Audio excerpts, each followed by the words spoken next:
Hello guys, this is Pratima Chaturvedi, lecturer English. In this video, I am here to discuss Bloom's taxonomy and mainly focused on cognitive skills. As it seems to me, these skills are based for acquiring any information, any knowledge of any subject and of any field. So let's start it in my way, in English way. 1956 में Benjamin Bloom की एक book I taxonomy of educational objectives और इसी book को हम blooms taxonomy के नाम से जानते हैं। ये बुक कुछ दूसरे एजुकेशनिस्ट के साथ कोलैबोरेट की गई थी जैसे वॉल्टर हिल, मैक्स इगलहार्ट और 1984 में इस बुक की एक हैंडबुक आई एंड 2001 में ये बुक रिवाइज की गई, the revised taxonomy. Why Bloom's taxonomy is important, ये कैसे हमें हेल्प करती है? तो फर्स्ट है कि ये एजुकेशनल ऑब्जेक्टिव्स को सेट करने में हेल्प करती है, शैक्षिक उद्देश्य। दूसरा ये है कि एजुकेशनल ऑब्जेक्टिव्स को अचीव करने के लिए जो एप्रोप्रिएट इंस्ट्रक्शंस है, इंस्ट्रक्शंस मीन्स जो करिकुलम है, जो सिलेबस है, जो कंटेंट है, उसे डिज़ाइन करने में, उसे प्लान करने में, उसे डिलीवर करने में ये हेल्प करती है। साथ ही उन सारे ऑब्जेक्टिव्स को अचीव करने के लिए जो असेसमेंट होना है तो उसके लिए भी ये स्टेप बाय स्टेप स्ट्रैटेजी बनाने के लिए भी हेल्प करता है। टैक्सोनॉमी मीन्स क्लासिफिकेशन और ब्लूम का जो क्लासिफिकेशन है एजुकेशनल लर्निंग ऑब्जेक्टिव्स को सेट करने के लिए, उनको प्लान करने के लिए और उनके असेसमेंट के लिए भी वो तीन सेट हैं। फर्स्ट है कॉग्निटिव डोमेन, सेकंड है अफेक्टिव डोमेन एंड थर्ड है साइकोमोटर डोमेन।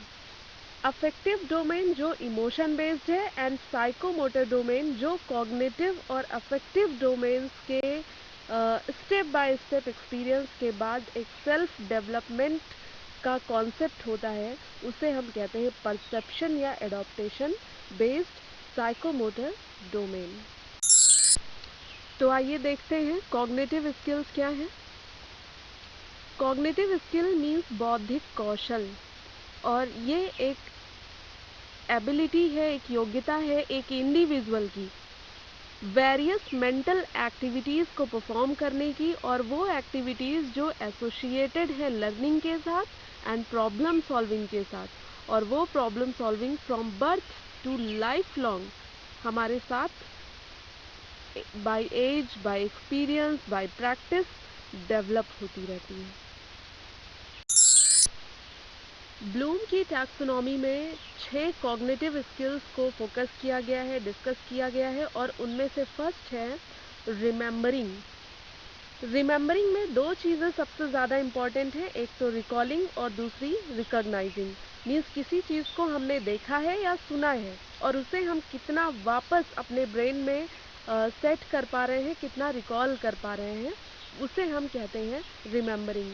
इसमें फैक्ट्स को, डेफिनीशंस को, किसी लिस्ट को, किसी पैटर्न को, किसी स्ट्रक्चर को किस तरह से हमें फिर से याद करना है या उससे रिलेट करना है, उसे हम ये रिकॉलिंग या रिकॉग्नाइजिंग कह सकते हैं एंड इन दोनों को सम करके हम इसे रिमेंबरिंग कह सकते हैं।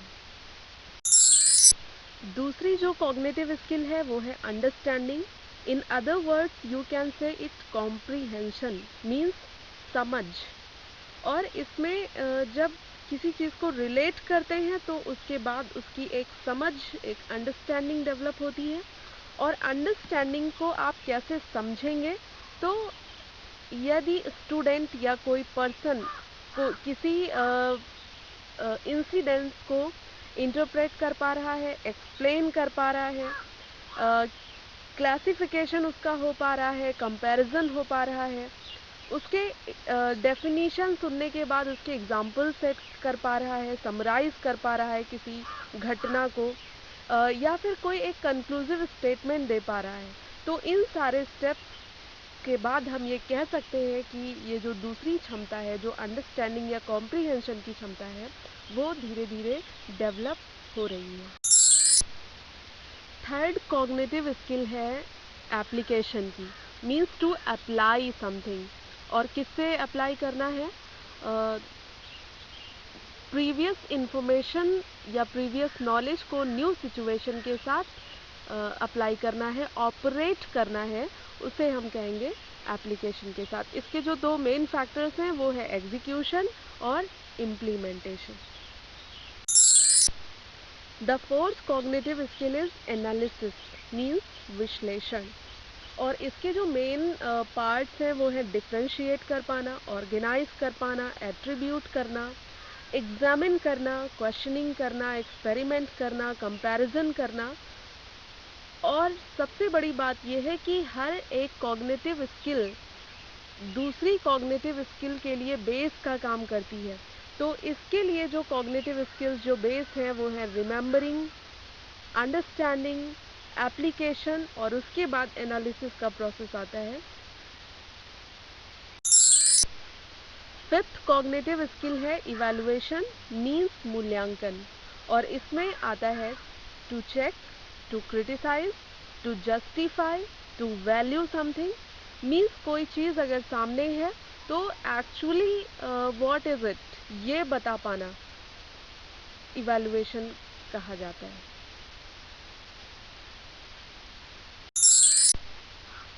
And the last cognitive skill is creation, the original work of someone.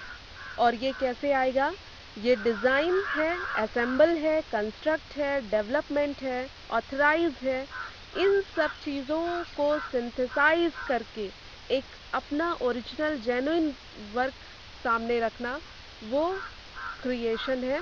और ये 6 कॉग्निटिव स्किल्स जो हैं उनके स्टेप बाय स्टेप डेवलपमेंट के बाद ये एक फेज़ आती है जो प्रोडक्टिव फेज़ है, जो क्रिएटिव फेज़ है। और इन 6 कॉग्निटिव स्किल्स की जो नेसेसरी प्री कंडीशन है, जो शर्त है जिन पर ये कॉग्निटिव स्किल्स ग्रोथ लेती हैं, वो बेस में जो चीज़ है वो है नॉलेज। और कैसा नॉलेज? फैक्चुअल नॉलेज, जो फैक्ट या डेटा की बात करता है। कॉन्सेप्चुअल नॉलेज, जो थियरीज की, प्रिंसिपल्स की, सिद्धांतों की बात करता है। Procedural knowledge, how to perform, means techniques और मेथड्स की बात करता है। एंड मेटा कॉग्निटिव नॉलेज, जो सेल्फ एनालिसिस होता है, जो सेल्फ डेवलप्ड होता है और जो कंडीशनल होता है, मीन्स नई सिचुएशन में नया एक्सपीरियंस जो है वो मेटा कॉग्निटिव नॉलेज होता है। इन कॉग्निटिव स्किल्स को अपने स्टूडेंट्स में हम इजीली कैसे डेवलप कर सकते हैं? इसका तरीका है कि हम उसके आसपास के पर्यावरण से, उसके आसपास की चीज़ों से शुरू करें। तो जो हमारे लर्निंग मेथड्स हैं वो कहते हैं कि कॉन्क्रीट से एब्स्ट्रैक्ट की तरफ चलिए, नोन से अननोन की तरफ चलिए, और ये इजी बनाएगा पूरी लर्निंग की प्रोसेस को। दूसरा ये है कि ये कॉग्निटिव स्किल्स हमें कैसे हेल्प करती हैं हमारी लाइफ जीने की प्रोसेस में, जीने की जो आर्ट है उसको कैसे हेल्प करती हैं। तो लाइफ लॉन्ग हमारी स्कूलिंग से शुरू हो करके हमारे वर्क और होल लाइफ, ये किस तरह से हम इनको परफॉर्म करते हैं, ये किस तरह से टेस्ट की जाती हैं।